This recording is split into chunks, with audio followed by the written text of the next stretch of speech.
sports professor Rick Horrow, Beyond the Scoreboard, a serious show that doesn't take itself too seriously, but it is the trillion-dollar business of sports. Jimmy Johnson joined NASCAR royalty, his 7th Cup championship. What's even more impressive, Johnson won all 7 of his titles in the chase era under several different formats. Johnson, at 41, the youngest to ever win 7 Cup titles, joining Richard Petty and Dale Earnhardt as the only others to have ever reached this amazing milestone. Petty chimed in saying congratulations to him and his team. Jimmy's a great champion, really good for the sport. And the current era and state of NASCAR have been described as the most competitive era in sport. In it, and so, Johnson's 80th Cup win at the Ford EcoBoost 400, much more impressive than even otherwise. Johnson certainly will have a good shot at recapturing the Cup championship next season, which would no doubt make him the sport's numerical greatest. But here's my take. With the on-track drama over, the boardroom drama now really begins. How will NASCAR leverage its history, fan avidity, long-term assets, and leadership vision into a mega naming deal that rivals the Sprint commitment over the past decade? Time obviously will tell. Despite technically selling out 244 games in a row and 300 consecutive home games overall, including the playoffs, the Miami Heat now faced with an attendance problem. Hundreds of seats empty at games this season, largely attributed to the team's poor start and the departure of star guard Dwayne Wade, and the future really doesn't look too promising for the club either. Many of the Heat season ticket holders are in the final season of 3-year contracts and may not elect to renew if the team doesn't start playing better. Heat Executive VP and CMO Mike McCulloch said it hasn't been determined if season ticket prices will change, but fans will be approached with options, quote, very shortly. We have an interesting show. We have a couple of people who are very important. We tap into the All-Star Vault this week, bringing you former IMG President of Sports and Entertainment, George Pine, former NFL Commissioner, Paul Tagliabue, and current MLS Commissioner, Don Garber, only on Beyond the Scoreboard with Rick Horrow.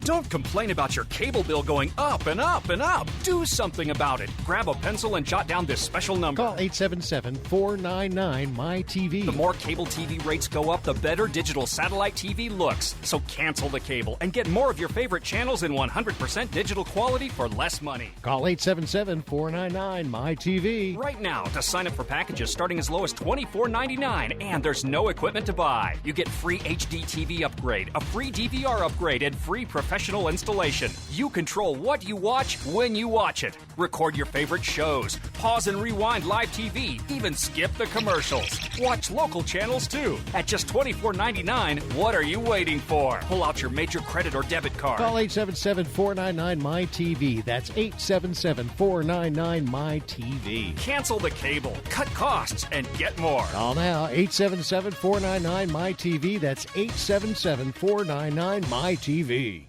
Rebuild or replace transmission, $3,200. Anti-lock brake system, $1,000. Rebuild or replace engine, $2,400. Truth is, once your manufacturer's warranty runs out, it's all on you. Every last cent. Get protection for covered repairs with a vehicle service contract from Toco Warranty. Unlike other companies, with Toco, there's no down payment, and the monthly payments are really affordable. Not sure how long you're keeping your car? At Toco, you can pay as you go. Keep your hard-earned cash and call Toco Warranty right now at 800-222-2313 to save big money on covered auto repairs. Prices vary by vehicle, but for about the cost of a tank of gas per month, a Toco plan has your back on expensive covered car repairs. Monthly payments are very affordable. Get your free quote now. Call Toco at 800-222-2313. That's 800-222-2313. 800-222-2313. Cancellation fee may apply. Subject to eligibility. Not available in Missouri and Washington. Waiting period and deductible apply. Coverage provided and administered by Warrantech Corporation or its affiliates. Not affiliated with any manufacturer or dealership. Visit TocoWarranty.com for complete terms and conditions. Sometimes what you want most from your car is nothing. No headaches, no surprises, no anxiety when it's late at night and you're on some distant freeway in a thunderstorm. Owning a certified pre-owned Mercedes-Benz can be that anxiety-free experience on every level. You know you're in one of the safest and most thoughtfully engineered vehicles on the road. And with an unlimited mileage warranty, you can drive as far as you want for up to 3 years, with roadside assistance included. Your sense of confidence and adventure are as unlimited as the warranty itself. Now you can drive the car of your dreams and realize that nothing is everything. And during the certified pre-owned sales event, now through August 31st, you can receive 2 years of complimentary prepaid maintenance and 0.99% APR financing on select models, available through Mercedes-Benz Financial Services. You've waited long enough. See your authorized Mercedes-Benz dealer for complete details and limitations on certified pre-owned warranties. APR offer available only to qualified customers. Call 1-800-FOR-Mercedes for details about costs and terms. Welcome back to Beyond the Scoreboard. I'm the sports professor, Rick Horrow. Paul Tagliabue, the former commissioner of the NFL, 1989 to 2006. Previously served as a lawyer for the league, chairman of the board of directors at Georgetown from 2008 to 15. He played basketball at Georgetown and captain of the 61-62 team. Graduated NYU School of Law in 65. Has a lot of perspective on the Super Bowl and the NFL. Commissioner Paul Tagliabue. Thanks for being with us. Doing very well, thank you. Congratulations, by the way, first, for your appointment to the Knight Commission on Intercollegiate Athletics. Obviously, a big honor that you should be very proud of. Well, it's an important thing that they're addressing college sports and academics, so I'm pleased to be part of it. So I'm walking through the NFL Experience yesterday, by the way, one of your creations, and I stumble on the Paul Tagliabue wing of the Hall of Fame exhibit. I got a cell phone picture of it right here. Did you know you have a wing named after you? No, but I'm glad to know it's there. I hope it's for kids. The revenue, the stability, the labor piece, all very important to the history and growth of the NFL. Tell us what you're personally most proud of. Well, I think it would be the agreement with the Players Association that brought stability and brought a good, productive relationship for the game, after 10 years of combat during the 80s. All right, my friend, you have a magic wand. You can reverse anything you did during your tenure. What, in hindsight, might you have done differently? Well, I think we would have kept more teams where they were. We would have had a little less team movement. You're still seeing the aftermath of the Raiders and Rams moving out of L.A. with the recent decision, for the Rams to go back to the L.A. area. So, I think if we didn't anticipate an issue, it was that issue. We should have been ahead of the curve, not behind it. You've had so many accomplishments. Tell us specifically what was the hardest to do. Leading Georgetown in scoring and rebounding when you were their top center in 1961, promoting and sustaining labor peace, or getting your 32 bosses, the owners, to agree on anything. Well, I think the hardest thing is to, strike the right balance between tradition and change, continuity and change, tradition and innovation. Those things those are the difficult issues, and that's one of the issues we had with the Super Bowl. How much should it change? How much should it remain the same? But I think when you have something as successful for so long as the NFL, you have to be open to innovation, but you can't throw away the traditions that make it great. All right, let's segue into the Super Bowl specifically. 1989, first Super Bowl season with you as a commissioner. Reflect back on what it was like then and how it's changed now.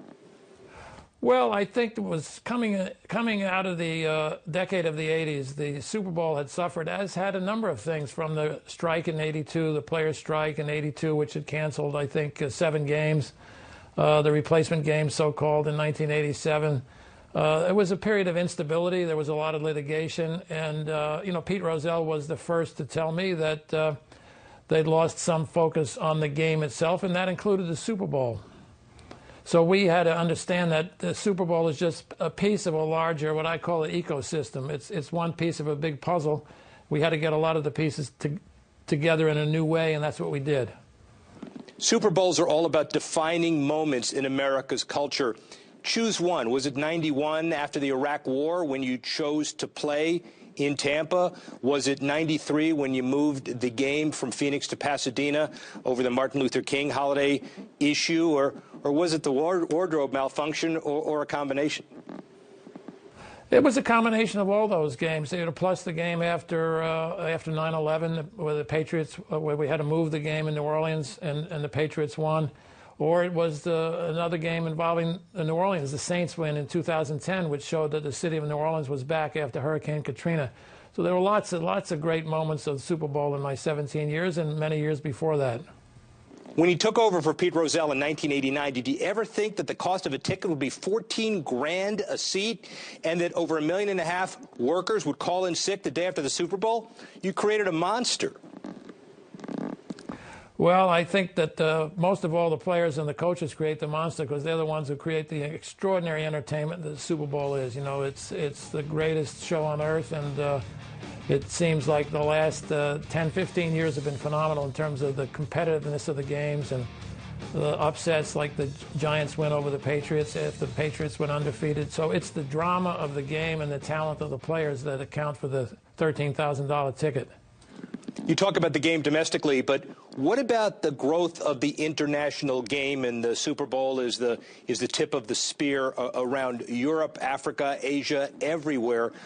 Define where NFL International is going. Well, I think that's been very successful in London, obviously, and I think it can be successful in other parts of Europe as well, including Germany, first and foremost. I think Mexico is an area where the league has already got a great following. And, you know, I was in New Zealand and Australia for 2 weeks, just got back. And I was amazed. The last hotel I stayed at in New Zealand, the guy who was showing me around the city was a huge NFL fan. And he talked more about the Super Bowl than I have in the last 6 months because he was naming the MVP from most of the games of the last 10 or 15 years. This was a fellow who had grown up in the Polynesian Islands and knew all about some of those great players from Samoa, but he knew just as much about the Super Bowl MVPs like Tom Brady and Peyton Manning. We know how big the Super Bowl is. How much bigger can it get? Is it too big now, and is it growing to be too big?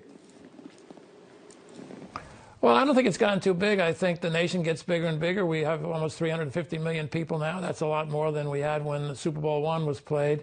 And the audience, as I said, is not just about sports. It's about life. It's about upsets and it's about surprises.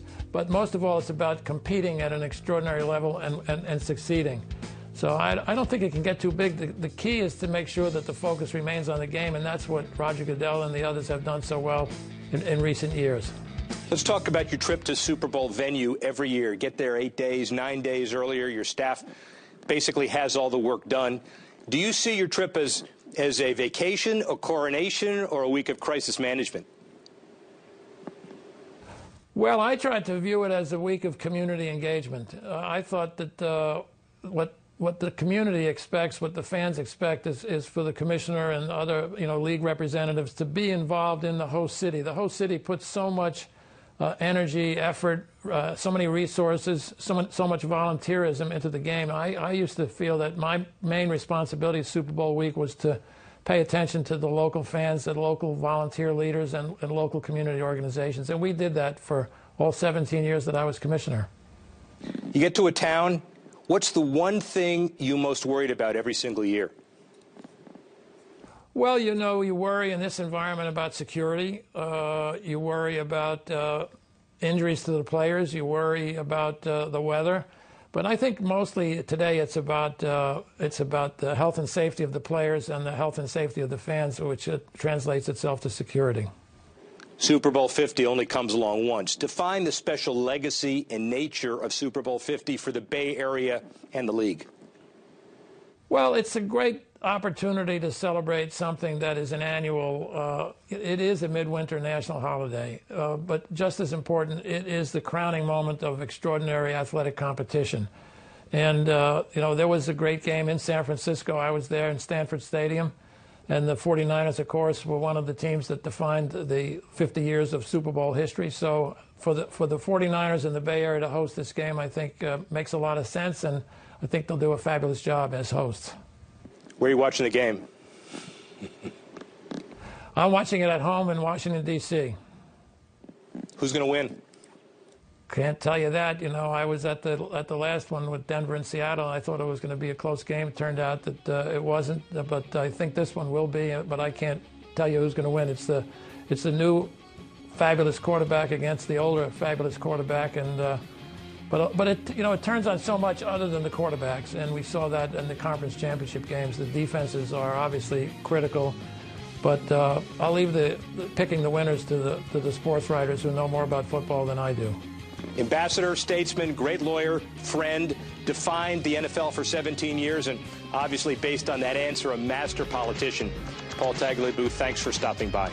Back with Bust, Boom, and Hope in just a minute. Rick Horrow, Beyond the Scoreboard.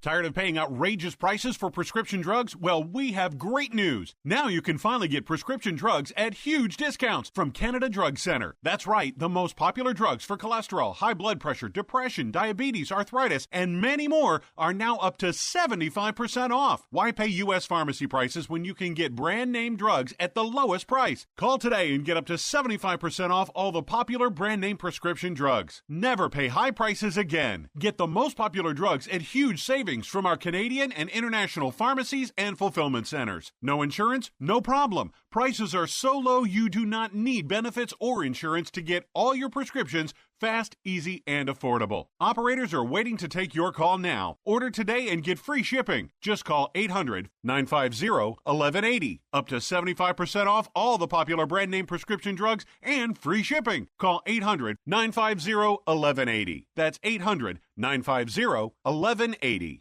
$100 million in jury verdicts and settlements for serious injury victims, medical malpractice victims, and surviving family members of wrongful death victims. Trial Lawyers for Justice. This is a firm that does not handle frivolous lawsuits. They go after insurance company money, and they're darn good at it. They don't sell their clients out or settle cheaply. Trial Lawyers for Justice, the firm that goes the distance for you, their client. They treat their clients the way you would want your own family members taken care of. Nicholas Rowley, Dominic Pachota, and the other trial lawyers in the firm at Trial Lawyers for Justice, dedicated to representing the people and their families in Iowa, Minnesota, South Dakota, Wisconsin, Illinois, California, Wyoming, and many other states. Trial Lawyers for Justice. $100 million in settlements and jury verdicts already in 2016. 888-811-0844. TL4J.com. Trial Lawyers for Justice. Tired of calls, levies, and liens from the IRS or hiring others who don't get the job done? Call Wall & Associates and you'll never talk to the IRS again. The IRS has a program to eliminate tax debt, and Wall & Associates professionals are trained to maximize its benefits for you. You always speak with a live person with real support and real knowledge. We've helped thousands of taxpayers like you settle their tax debt with the IRS for a fraction of what they owe. We solve tax problems. Call Wall & Associates now, 800-480-5708. We have the professionals who know how to solve tax problems. If you owe money to the IRS, your tax problems are not going away by themselves, and the passage of time will only make matters worse. Act now, before it's too late. Call Wall & Associates right now to speak to a professional tax relief agent. Call 800-480-5708. That's 800-480-5708. Again, 800-480-5708.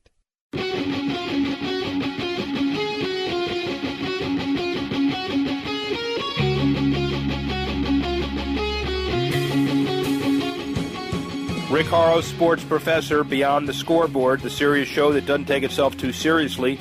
George Pine, founder and CEO of Bruin Sports Capital, sports media, marketing, and branded lifestyle company, founded last year. But his career began in 1995. His NASCAR career as head of new business development, later became COO of NASCAR, recruited by IMG in 2006 as president of sports and entertainment, a very diverse, very entrepreneurial guy, George Pine. So we have an honor. You played for the Bucks, and oh no, that's your brother. That's your brother Jim. That's right. I'm the only George Pine never to make the NFL. But you did go to Brown, and you were the left tackle of Mark Donovan, who was the quarterback who set a lot of the passing records at Brown and is now the president of the Kansas City Chiefs. So there is sports business in your bloodline. Look, part of Mark's good looks is thanks to guys like me. I don't believe that for a minute, and believe me, the audience doesn't believe that for a minute either.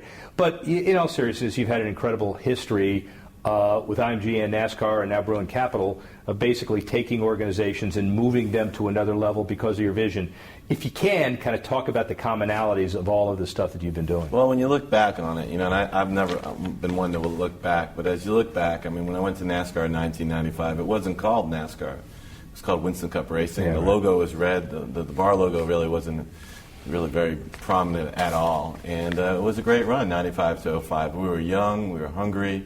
We had a great product. And I used to say we're fighting for truth, justice, and the American way. And I had a blast at NASCAR. The France family was great. And then at IMG, again, when you go back and look what IMG was in 2006 and what it was in 2013, very different company. And I was a part of that, and we had a nice run.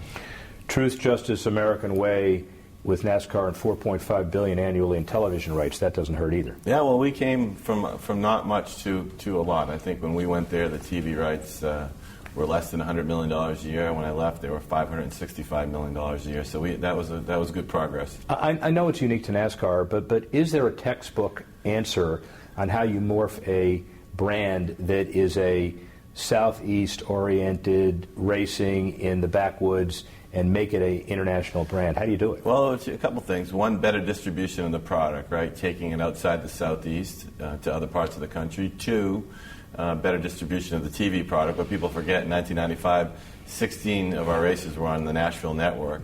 And then three, pretty thoughtful marketing. I mean, we were aggressive salespeople, but we were very thoughtful. So we measured the growth of the hardcore fan and the growth of the casual fan, and you never wanted to not grow your hardcore fan. And then understanding what you were good at, which is people that are straight up genuine, people you admire, sense of family, sense of belonging. That resonates in New Hampshire, that resonates in California and Washington, as well as it does in Tennessee and North Carolina. NASCAR's biggest asset, fan avidity, fan loyalty. You mentioned it as well. It resonates with sponsors and television. But how does NASCAR get to the next level as well? Well, they've got to keep going on that tried and true formula. I mean, having a great product, continue to refine your product, and reinvent yourself, and continue to hammer home a message that's attractive to your hardcore fan. All right, speaking of reinventing yourself, it's a pretty good segue. How do you end up at IMG? How do I end up at IMG? I had a friend of mine who said, you need to go meet this guy, Ted Forsman. Really didn't know who Ted was. And he had just bought IMG in 04, and it was the end of 05. And I went for what I thought would be a 30-minute meeting and ended up 2 hours. And Ted was one heck of a salesman himself and pretty persuasive. And so in 30 or 45 days after that, he convinced me that IMG would be a great opportunity, which it was. Great company. 30 countries, 3,500 employees, broad lines of sports. And I thought two things. One, I thought working for Ted Forsman would make me better.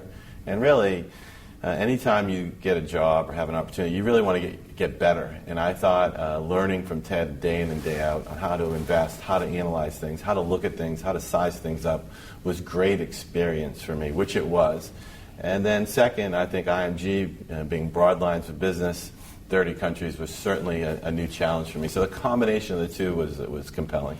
So NASCAR, you're reinventing the brand or expanding it. Some would say IMG, not contracting, but making it more of a commercially viable entity. Some would say so it gets spun off and sold. How are those two? Well, it's a different experience, yeah, right? So I show up at NASCAR. I think the marketing department had 4 people. And we built it from the ground up, right? And so whether it was licensing, sponsorship, media, public relations, whatever it might have been, we built it from the ground up. IMG was very different, right? You come in as a president of sports and entertainment, you're overseeing a large business, and you're having to restructure from the top down. And those are two very different experiences, which I think really benefited me in a great way. Founded, running a new entity. What is Bruin Capital, and what are you going to spend the $250 million you've raised for? Carefully, but Bruin Capital for me is, first of all, I'm 49 years old, about to become 50, and who do you want to spend the next 10 years with? And so what we're trying to do is build great companies. And we've gone out, we've raised $250 million in equity from wealthy families. One point of difference is that we're not a fund. We're an operating company, and we've designed this to be a lasting and long-term endeavor. It doesn't mean we wouldn't evaluate other opportunities, but this has been designed for long-term, flexible, and nimble capital. Second of all, hypothetically, we know what we're doing. We're not investors, we're operators, so we're going to look to invest in companies where we think we can make a difference. Now, that doesn't mean we're not going to embrace and support and help great CEOs, but we want to buy businesses that we think are underdeveloped and that we can grow. And then the third part of the stool here is WPP. You know, they're the largest advertiser they buy the most advertising in the world on behalf of their clients, $100 billion, 42% of the ads in the world. And having them on as a global partner is terrific for us. And then Martin Sorrell's involvement. He's a builder and creator of businesses. So I think when you put all that together, it's a compelling proposition. The compelling part of it as well, from an equity standpoint, is you're not a REIT and it's not a blind trust, but yet families are making a decision to invest with you without knowledge of the specific properties that you're dealing with, but they're basically making investment decisions because of the personnel involved in running this company? Correct. Really, on a 25-year track record, based on that, trying to find underdeveloped assets. You know, when you look back in 1995, like I said, it was Winston Cup races on the national network, predominantly in the Southeast, looked quite different in 2005. IMG looked quite different. You know, IMG wasn't in college sports, as an example, when we came to IMG. So the ability to grow real value and grow real earnings is why we started Bruin Sports Capital. How do you feel about people throwing $250 million at you without knowing what you're going to do with it? I feel very good about it. I mean, I'm very, I'm excited. I'm reinvented. I love getting up to go to work every day, and I'm driven. So I take it as a really an awesome responsibility that somebody has the faith in me, and I take it very serious, and I'm really humbled by it all. Get that key man up. You got the key man tape? Laughs and no response. So let's talk about the international media world that you could play in. $1 trillion, even more, the business. It's not domestic anymore. It's domestic and global. What's the overall takeaway trend about the international media business? Well, I just think that media is changing, right? And so the channels of distribution are changing, and whenever the channels of distribution change, there are going to be new opportunities, and there will be winners and losers. And so trying to understand that and take advantage of those opportunities is an exciting time to be doing what we're doing. The other thing that's great is that sports, no matter what happens, is going to continue to be very valuable. I would say more valuable going forward for two reasons. One, it aggregates big audiences. Two, the passion behind sports is unique. How about three, which is, we've talked about in the panels, ironically, reality television created the name, but you could TiVo Survivor.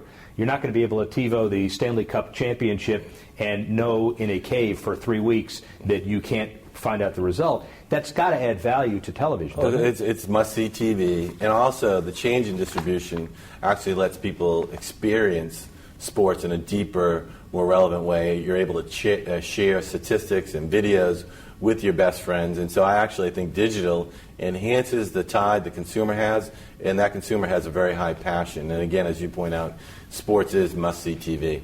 So it's battle for the second screen, but it's not really a second screen anymore. What does a TV look like 10 years from now? My daughters, they see this thing on the wall and they don't understand what it is. It's that's the thing we look on a laptop or a mobile device.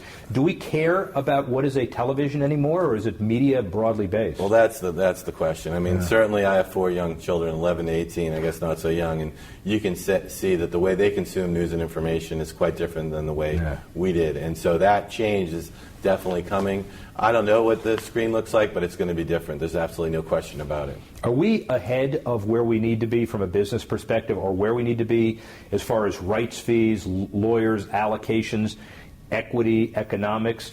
How do we structure the brave new world where the TV rights are there, but the collateral rights and the digital rights and all, do they catch up, and have we caught up? Well, I think, you got very sophisticated people negotiating these deals. And an example of Time Warner, obviously they made a $24 billion commitment to the National Basketball Association. You have sophisticated people thinking through those items very carefully. But it is going to change, and there are going to be winners and there are going to be losers, and it's going to be fun to watch. How do you position yourself on top of all this, or ahead of all this? I always try to, there's a saying that Wayne Gretzky used, I want to go to where the puck's going to be, not where the puck is. And when I look back at what I've done right, and I've done a lot wrong, by the way, but what I did right was I thought in 1995 NASCAR had a lot of growth. I thought in 2006 IMG had a lot of growth. And I thought college sports within IMG had a lot of growth. So I think that what's important for me, and what's worked for me, is understanding underdeveloped assets and then trying to be involved with them. What's the next big puck you're chasing? I can't. You'd have to shoot me. I'd have to knock me off the chair if I told you that. Give me something general. It's very broad, and so what's unique about us is we're not a one-trick pony, and so we're really looking at things where we think we can create value. The bottom line is, in the future, 10 years from now, give us kind of the broad perspective on what the entire business looks like, if you can. It'll be a global business. It'll be a vertical business. We'll be working with federations. We'll be providing services for clients, and I expect us to be very successful. Do you resent the fact that your brother played in the NFL and you didn't sniff it? I did. He was a lot better than me, except I taught him everything he knew, so that was good. Well put. Thank you. Good to see you. Be back in just a couple of minutes.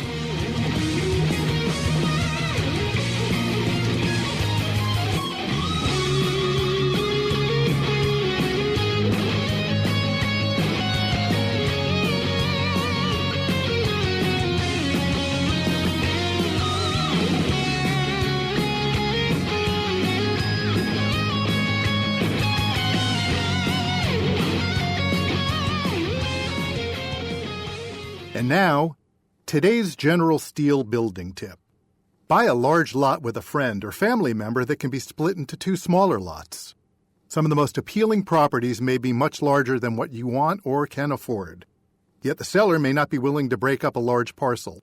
So if you can share the costs with someone else, preferably someone you don't mind having as a neighbor, you may be able to pick up a great building site for a reasonable price. And now, a word from General Steel.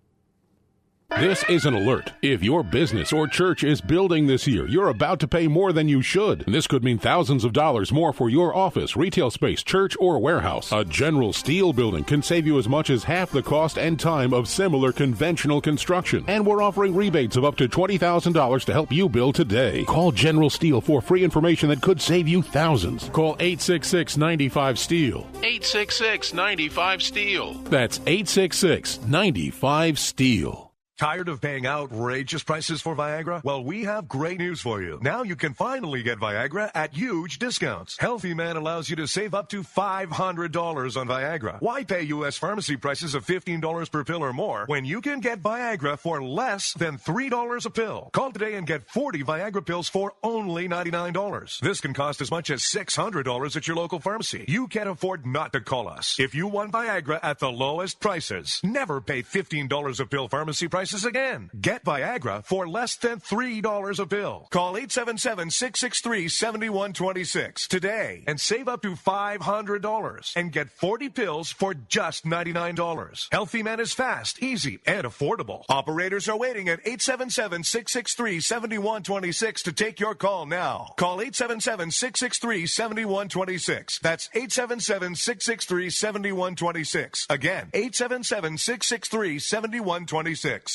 Rebuild or replace transmission, $3,200. Anti-lock brake system, $1,000. Rebuild or replace engine, $2,400. Truth is, once your manufacturer's warranty runs out, it's all on you. Every last cent. Get protection for covered repairs with a vehicle service contract from Toco Warranty. Unlike other companies, with Toco, there's no down payment, and the monthly payments are really affordable. Not sure how long you're keeping your car? At Toco, you can pay as you go. Keep your hard-earned cash and call Toco Warranty right now at 800-222-2313 to save big money on covered auto repairs. Prices vary by vehicle, but for about the cost of a tank of gas per month, a Toco plan has your back on expensive covered car repairs. Monthly payments are very affordable. Get your free quote now. Call Toco at 800-222-2313. That's 800-222-2313. 800-222-2313. Cancellation fee may apply, subject to eligibility. Not available in Missouri and Washington. Waiting period and deductible apply. Coverage provided and administered by Warrantech Corporation or its affiliates. Not affiliated with any manufacturer or dealership. Visit TocoWarranty.com for complete terms and conditions.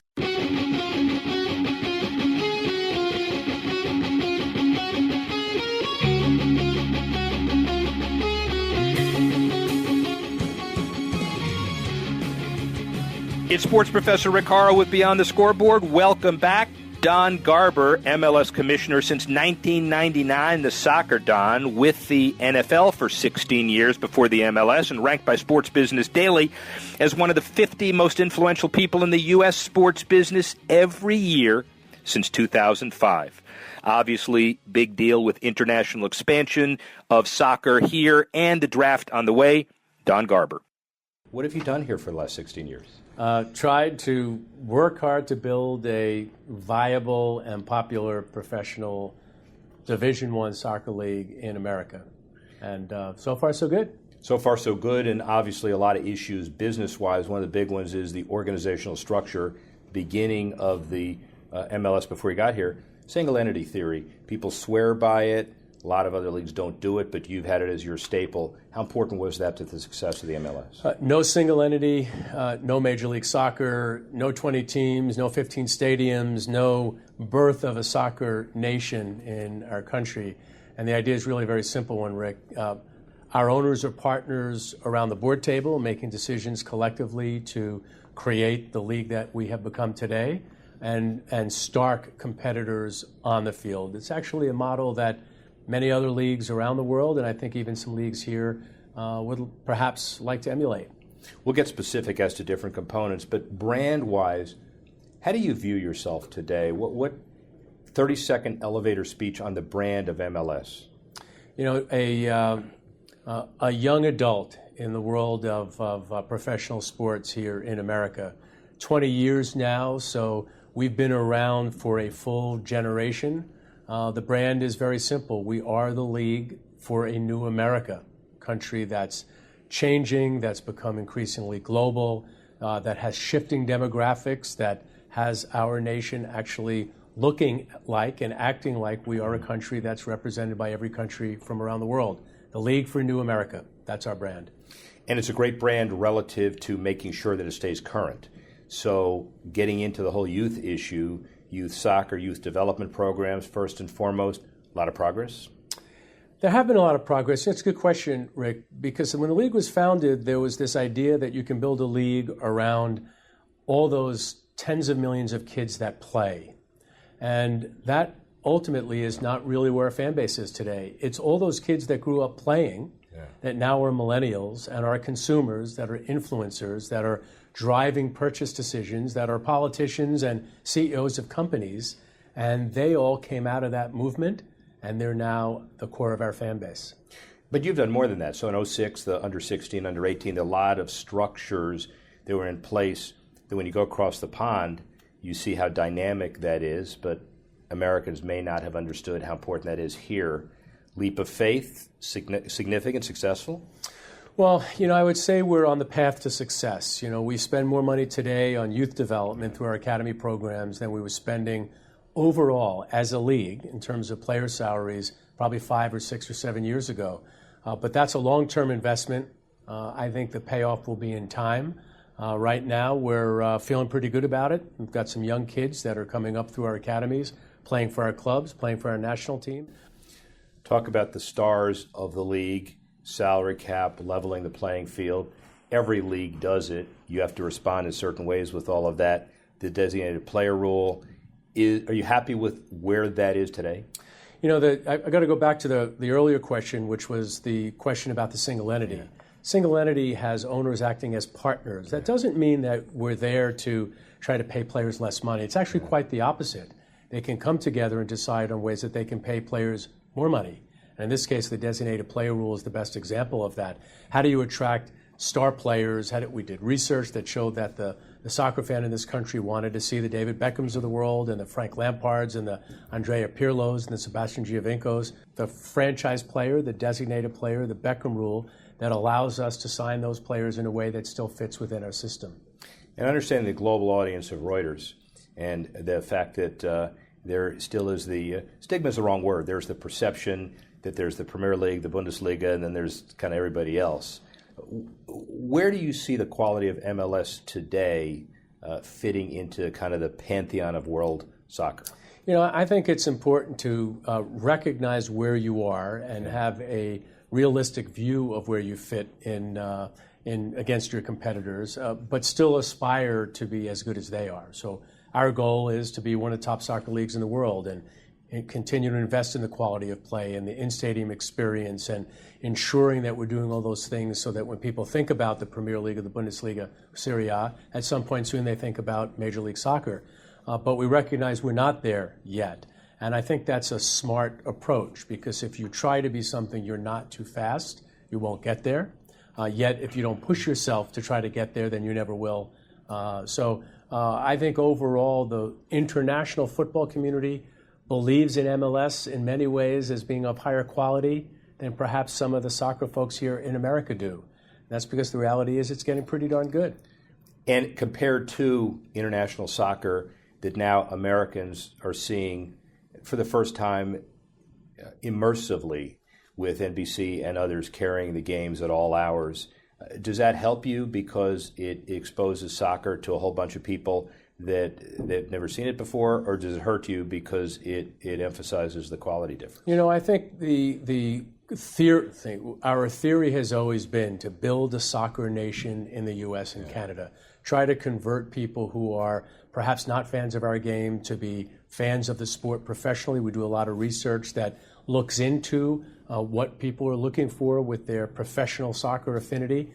I think the fact that NBC does a great job with the Premier League early in the morning on Saturday and Sunday is good for us. Right. We're trying to create a culture of soccer, professional soccer watchers. And I think if you look at the growth of the market here, it's continued to explode, as has Major League Soccer. So far, the rising tide has lifted all boats. And guess what? We have the most boats on the water. And as the television boats, have the numbers borne out the synergy between the international soccer here and the growth of eyeballs for the MLS? You know, it's getting there, Rick. It's not where we want it to be. We've got great deals with ESPN and Fox and Univision. We have ratings growth this year, our audience growth. We just a few weeks ago had a great play-in game that was on series that was on Univision. They had record ratings for it. But like everything else, we recognize that it's part of a process. We've got 8-year deals with our 3 broadcast partners here. Similarly, in Canada on TSN and in French language. And overall, they're seeing some good growth. And how about MLS internationally, too? I know there's a new African deal. There are some other deals that there's been a lot of growth for us. A couple of years ago, we had no international television distribution at all. This year, we're on Sky in the UK. We're on Eurosport throughout Europe. We're on Globo in Brazil and many, many places around the world. Our games in England are on at 9 o'clock at night. So you're watching a slate of Premier League games, and then on comes the MLS game of the week. And we've had some great audiences there. But it's the beginning of an international strategy. Television drives that, and then we will fill that in with international exhibition games and merchandising programs, sponsor programs, player promotional programs as well. Let's talk about corporate sponsors. The kit, the jersey sponsorship deals seem to be coming prolifically. You also have the master sponsorship deals with the MLS as well. How's that doing? You know, our commercial business is growing fairly dramatically. We founded a company in 2002 called Soccer United Marketing. That company represents Major League Soccer, but the U.S. Soccer Federation, the Mexican Federation has represented CONCACAF. We've got the only league in the United States now that is Major League that is selling jersey sponsorship on the front. It's a business that's exploded for us. Gives us great exposure because many of them are international companies, also generates a lot of revenue. Our commercial business is growing fairly significantly, and that's a positive. So Herbalife signs a deal publicly, $5 million a year, or whatever the number is for the Galaxy, and then you realize that your buddy across the city, Adam Silver, is having some issues getting harmony over uniform shirt sponsorship deals, and you say, we have a single entity, so that would be pretty easy for us to do, or something like that. Well, again, Rick, I don't know that the difference between us doing it and them not has anything to do with the entity. I think it has to do with history, and we're a young league. We're only 20 years old. We can make some decisions that perhaps might be a bit more innovative. They do have jersey sponsorships of the WNBA. I think they tested that to see whether it would work for the NBA. I think the time will come very soon where you'll see logos on almost all major league uniforms. There's no reason not to. You have them everywhere else. Why not put it on the uniform?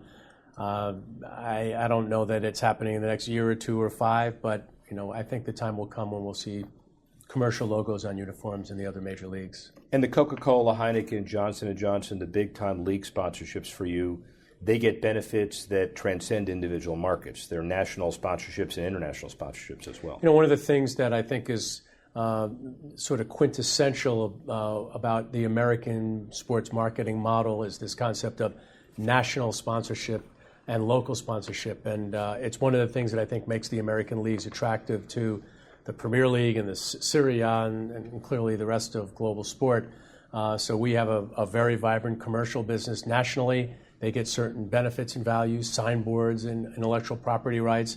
And then the local clubs get their ability to do local deals. They can sell local sponsorship. They can do local television. And overall, the goal is to grow the enterprise. I mean, we do look at this from an enterprise perspective as opposed to just the league budget or just our individual club budgets. Expansion in facilities, fun, validating, liberating, economically viable to have more markets that want you than spaces to expand. You know, it's when I first came into the league in 1999, you know, we had 12 teams, then 10 teams. Some of those teams were owned by the league owners. And there was a time when we couldn't give our teams away to those who ultimately would have to incur the cost of operating them. You know, today there's a very vibrant market. We don't have enough teams to sell. Expansion will go carefully. I'm sure we'll talk about that a bit. There is a bit of an internal market where some teams are beginning to get sold and the asset has appreciated over time. I think that's a positive. Overall, there has been a very, very careful strategic approach to how we've expanded the league. I think it will be the thing that my generation of league executives will be known for. We went from 10 teams to what will soon be 24 in a 15, 16-year period. And 25, 30 years from now, nobody will remember those days. That when you're called the soccer Don and the Don of soccer, people do it lovingly, and people, I don't think, realize the passion that you bring to this. Right. And history will probably write, in addition to the economic benefits, that you are one of the most passionate commissioners to ever run a league. How does that make you feel? Well, to be fair, Rick, if you're doing this every day, whether it's here or basketball, baseball, you got to be passionate about it because it's an all-encompassing job. You're managing the public, you're managing your owners, you're managing players in a union, you're trying to grow revenues at the same time, deal with all the pressures of being in the public eye, right? All the things that you write about and talk about and think about. So we all are big believers. I think you got to really believe to work in soccer because it's so hard. You know, we are the newest pro sports league. We are the one that's fighting against a lot of the more traditional views about what professional sport should be. And most of the folks here have been here since the beginning. Yeah. And I think that speaks to the passion that people have. And soccer, by its very nature, is a passionate sport. Kind of gets into your gut. It's why you see people yelling and screaming at referees and painting their faces and waving flags and celebrating and engaging in ways that they can't do perhaps with some of the other sports, and anticipating that goal when it finally happens and the heavens open up and people are hugging and kissing and screaming and crying. That kind of passion flows through to those people who work in it every day, whether it's me or it's the people who work with me or it's people who work at the clubs. Don Garber, incredibly interesting perspective. Be back with Bust, Boom, and Hope. Rick Horrow, sports professor. We all know healthcare has changed drastically. It's quite the puzzle to sort through your options and find a health insurance plan that's affordable and maximizes your benefits. And you're now required by law to have health insurance, or you may pay a tax penalty. So let the Health Markets Insurance Agency help you. They offer plans from over 120 different companies and can even help you obtain government subsidies. Let them do all the research for you and show you how affordable health insurance can be, a service that's at no extra cost to you. Call now and learn your options to find affordable health insurance. 800-614-1242. 800-614-1242, 800-614-1242, 800-614-1242. Health Markets Insurance Agency is a DBA or assumed name of Inspire Insurance Solutions, Inc., which is a licensed insurance agency in all 50 states and D.C. Not all agents are licensed to sell all products. Service availability varies by state. Attention, if you've had hip replacement surgery and suffered any complications, you need to listen to this important legal alert. Major manufacturers have made billions of dollars available to award legal claims for defective hip implants. Thousands of these defective hip implants have been recalled by various manufacturers. If you've had hip surgery and suffered complications, you may be entitled to receive significant compensation to help you deal with your complications. You may be eligible to receive money to help with medical expenses, lost wages, and pain and suffering. Protect yourself by hiring an experienced trial attorney. Our partner law firms are experts in hip replacement surgery lawsuits. Find out now if you're eligible to receive any of the $2.5 billion hip settlement fund. Call now for free information. 800-296-1360. 800-296-1360. 800-296-1360. That's 800-296-1360. Fanatics.com is the place to get your favorite licensed college football fan gear. It's also the place to win the hottest bowl tickets for the season. Pull out your phone and Shazam this ad now for your chance to win an all-inclusive bowl game experience for two. Plus $250 to deck yourself out in officially licensed gear from Fanatics. Inside, you'll also find Fanatics merchandise, apps, and more. If you want to be on the sidelines of the biggest bowl games, Shazam now. If you're a sports fan and you love your team, you gotta check out Fanatics.com. Fanatics is the best place for fan gear from the most trusted brands. Authentic fan gear from the NFL, MLB, NBA, NHL, and NCAA college football and basketball. Jerseys, hoodies, t-shirts, hats, collectibles, and more. It's the world's largest collection of official fan gear from all the leagues, teams, and players you love. Everything officially licensed. Go to Fanatics.com for gear and show love for your teams this season. Fanatics. Love never loses. Beyond the Scoreboard, sports professor Rick Horrow, a serious show that really doesn't take itself too seriously, but with the economy and the presidential election and the stock market, who knows what's going on? Let's give you some perspective with bust, boom, and hope. Mike Trout, undoubtedly one of baseball's top talents, but the market he plays in could be holding him back from really stepping into the spotlight of stardom and fame. Trout, the potential face of baseball, toiling in relative obscurity in Orange County, while players like Cubs third baseman Chris Bryant and Dodgers Corey Seager, younger stars in more vibrant markets, poised to achieve greater fame. Trout currently has sponsorship deals in place with Nike, Body Armor, J&J, Snack Foods, and Fightin', but the local Anaheim market he's playing in doesn't really provide him the national exposure that a talent deserves. Everyone says. People say. On the other hand, it's also possible Trout doesn't care about being the face, as he's unassuming and reportedly will skip playing for Team USA in the World Baseball Classic. Here's my take. Major League Baseball promotes its superstars as part of its attempt to grow the game. Trout's a significant part of that equation, and after a banner 2016, baseball poised for increased revenue, franchise values, corporate stability, television growth, and long-term labor peace through 2017 and well beyond. That's number 15. Number 14.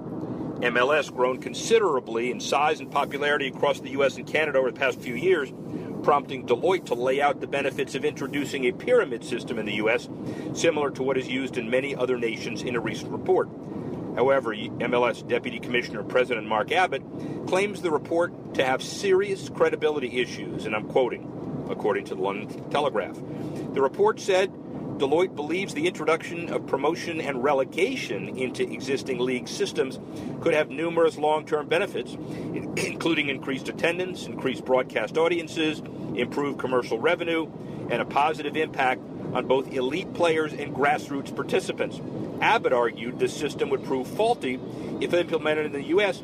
due to the incredible amount of time, money, infrastructure, and resources required to grow the sport domestically. We'd like to thank George Pine, former president of IMG Sports Entertainment, Paul Tagliabue, former NFL commissioner, and Don Garber, MLS commissioner. Great show. That's our show for the day, and please join us next week when we go Beyond the Scoreboard.